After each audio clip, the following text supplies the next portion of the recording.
ಮತ್ತೆ ಬಂದ ಕರುಣ್ ನಾಯರ್. ವಿಶೇಷ ಕಾರ್ಯಕ್ರಮಕ್ಕೆ ಸ್ವಾಗತ. ನಾನು ಹರ್ಷ ನಾಯ್ಕ್. ಡಿಯರ್ ಕ್ರಿಕೆಟ್, ನನಗೆ ಇನ್ನೊಂದು ಅವಕಾಶ ಕೊಡು.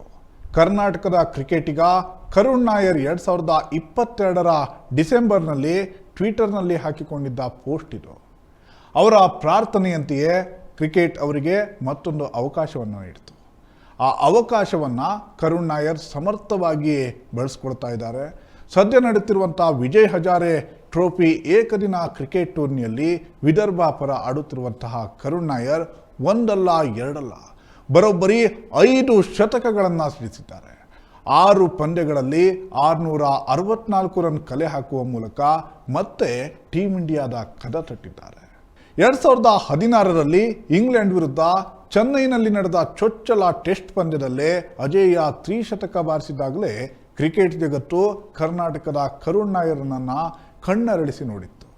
ಆದರೆ ಅದ್ಯಾಕೋ ಗೊತ್ತಿಲ್ಲ, ಅದಾದ ನಂತರ ಕರುಣ್ ನಾಯರ್ಗೆ ಟೀಮ್ ಇಂಡಿಯಾದಲ್ಲಿ ಹೆಚ್ಚಿನ ಅವಕಾಶಗಳು ಸಿಕ್ಕಿರಲಿಲ್ಲ.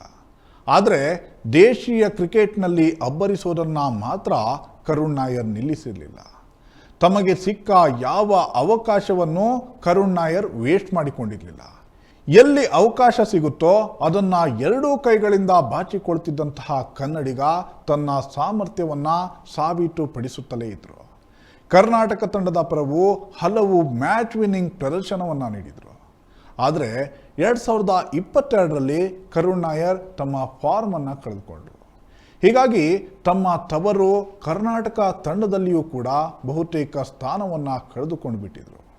ಆಗ ಡಿಯರ್ ಕ್ರಿಕೆಟ್, ನನಗೆ ಮತ್ತೊಂದು ಅವಕಾಶ ಕೊಡುವಂಥ ಕರುಣ್ ನಾಯರ್ ಪ್ರಾರ್ಥನೆಯನ್ನು ಮಾಡಿಕೊಂಡಿದ್ರು. ಹೀಗಂತ ಬರೆದು ತಮ್ಮ ಟ್ವಿಟರ್ ಖಾತೆಯಲ್ಲಿ ಪೋಸ್ಟನ್ನು ಕೂಡ ಮಾಡಿಕೊಂಡಿದ್ರು. ಇದಾದ ನಂತರ ಅವರು ಕರ್ನಾಟಕ ತಂಡವನ್ನು ತೊರೆಯುವ ನಿರ್ಧಾರವನ್ನು ಕೂಡ ಮಾಡ್ತಾರೆ. ಆಗ ಈ ಕರ್ನಾಟಕದ ಕ್ರಿಕೆಟಿಗನನ್ನು ಅಪ್ಪಿಕೊಂಡಿದ್ದು ವಿದರ್ಭ ಕ್ರಿಕೆಟ್ ತಂಡ. ಸದ್ಯ ನಾಯಕನಾಗಿ ವಿದರ್ಭ ಕ್ರಿಕೆಟ್ ತಂಡವನ್ನು ಮುನ್ನಡೆಸ್ತಾ ಇರುವಂತಹ ಕರುಣ್ ನಾಯರ್ ವಿಜಯ್ ಹಜಾರೆ ಟ್ರೋಫಿಯಲ್ಲಿ ಕಮಾಲ್ ಮೇಲೆ ಕಮಾಲ್ ಮಾಡ್ತಾ ಇದ್ದಾರೆ. ಶತಕಗಳ ಮೇಲೆ ಶತಕಗಳನ್ನು ಸಿಡಿಸಿ ಸಂಭ್ರಮಿಸ್ತಾ ಇದ್ದಾರೆ. ತನ್ನ ತೋಳ್ಬಲದಿಂದಲೇ ವಿದರ್ಭ ತಂಡವನ್ನು ವಿಜಯ್ ಹಜಾರೆ ಟ್ರೋಫಿಯ ಸೆಮಿಫೈನಲ್ಗೇರಿಸಿರುವಂತಹ ಕರುಣ್ ನಾಯರ್ ಹೊಸದೊಂದು ದಾಖಲೆಯನ್ನು ಕೂಡ ಬರೆದಿದ್ದಾರೆ. ಈ ಬಾರಿಯ ವಿಜಯ್ ಹಜಾರೆ ಟ್ರೋಫಿಯ ಮೊದಲ ಪಂದ್ಯದಲ್ಲಿ ಅಜೇಯ 112 ರನ್, ಅದಾದ ಬಳಿಕ ಅಜೇಯ 44 ರನ್, ಅದಾದ ನಂತರ ಅಜೇಯ 163 ರನ್, ಅದಾದ ಬಳಿಕ ಅಜೇಯ 111 ರನ್, ಅಜೇಯ 112 ರನ್, ಮತ್ತು ಮೊನ್ನೆ ನಡೆದಂತಹ ಕ್ವಾರ್ಟರ್ ಫೈನಲ್ ಪಂದ್ಯದಲ್ಲಿ ಅಜೇಯ 122 ರನ್ನನ್ನು ಗಳಿಸಿದ್ದಾರೆ. ಇದು ಲಿಸ್ಟ್ ಎ ಕ್ರಿಕೆಟ್ನ ಇತಿಹಾಸದಲ್ಲಿಯೇ ಬ್ಯಾಟರ್ ಒಬ್ಬ ಔಟ್ ಆಗದೆ ಗಳಿಸಿದಂತಹ ಅತಿ ಹೆಚ್ಚು ರನ್. ಜೊತೆಗೆ ತಮಿಳುನಾಡಿನ ಜಗದೀಶ್ ನಂತರ ಪಂದ್ಯಾವಳಿಯ ಒಂದೇ ಆವೃತ್ತಿಯಲ್ಲಿ 5 ಶತಕಗಳನ್ನು ಸಿಡಿಸಿದ 2ನೇ ಬ್ಯಾಟರ್ ಅನ್ನೋ ಕೀರ್ತಿಗೂ ಕೂಡ ಕರುಣ್ ನಾಯರ್ ಪಾತ್ರರಾಗಿದ್ದಾರೆ. ಅಷ್ಟೇ ಅಲ್ಲ, ಲಿಸ್ಟ್ ಎ ಕ್ರಿಕೆಟ್ನಲ್ಲಿ ಸತತ 4 ಶತಕಗಳನ್ನು ಸಿಡಿಸಿದ 3ನೇ ಬ್ಯಾಟ್ಸ್ಮನ್ ಎಂಬ ಹೆಗ್ಗಳಿಕೆಗೂ ಕೂಡ ಕರುಣ್ ನಾಯರ್ ಪಾತ್ರರಾಗಿದ್ದಾರೆ. ವಿಜಯ್ ಹಜಾರೆ ಟ್ರೋಫಿಯಲ್ಲಿ ಕರುಣ್ ನಾಯರ್ ಬಾರಿಸಿರುವಂತಹ ಚೆಂಡು ಇದೀಗ BCCIನ ಆಯ್ಕೆ ಸಮಿತಿಯ ಅಂಗಳದಲ್ಲಿ ಹೋಗಿ ಬಿದ್ದಿದೆ. 2016ರಲ್ಲಿ ಇಂಗ್ಲೆಂಡ್ ವಿರುದ್ಧ ಐತಿಹಾಸಿಕ ತ್ರಿಶತಕವನ್ನು ಗಳಿಸಿದ ಆಟಗಾರನನ್ನು ಭಾರತ ತಂಡದಿಂದ ಅಚ್ಚರಿಯ ರೀತಿಯಲ್ಲಿ ಕೈ ಬಿಡಲಾಗಿತ್ತು. ಅದಾದ ಮೇಲೆ ಕರುಣ್ ನಾಯರ್ ಮತ್ತೆ ಭಾರತ ತಂಡಕ್ಕೆ ಆಯ್ಕೆಯಾಗಲೇ ಇಲ್ಲ. ಇದು ಯಾಕೆ ಅನ್ನೋ ರಹಸ್ಯಕ್ಕೆ ಇದುವರೆಗೂ ಕೂಡ ಉತ್ತರ ಸಿಕ್ಕೇ ಇಲ್ಲ. ಆದರೆ ಇದೀಗ ವಿಜಯ್ ಹಜಾರೆ ಟ್ರೋಫಿಯಲ್ಲಿ ದಾಖಲೆಯ ಮೇಲೆ ದಾಖಲೆ ಬರೀತಾ ಇರುವಂತಹ ಕರುಣ್ ನಾಯರ್ ಆಯ್ಕೆಗಾರರ ಗಮನವನ್ನು ಸೆಳೆದಿದ್ದಾರೆ. ಸದ್ಯ ಭಾರತ ತಂಡ ಟೆಸ್ಟ್ ಕ್ರಿಕೆಟ್ನಲ್ಲಿ ಮೇಲಿಂದ ಮೇಲೆ ಸೋಲುಗಳನ್ನು ಕಂಡು ಕಂಗೆಟ್ಟಿದೆ.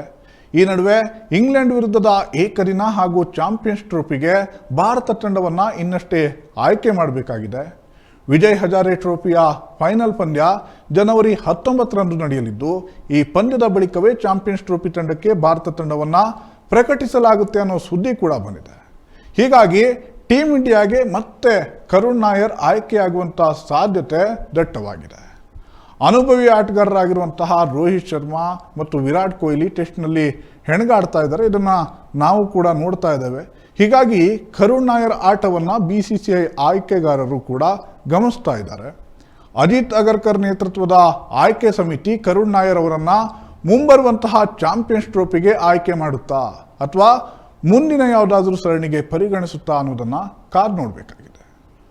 ಕ್ರೀಡಾಲೋಕದ ಇನ್ನಷ್ಟು ಮಾಹಿತಿಯೊಂದಿಗೆ ನಿಮ್ಮ ಮುಂದೆ ಬರ್ತೀವಿ. ಅಲ್ಲಿವರೆಗೂ ನೋಡ್ತಾ ಇರಿ ಪ್ರಜಾಶಕ್ತಿ ಟಿವಿ, ಇದು ನಿಮ್ಮ ಧ್ವನಿ.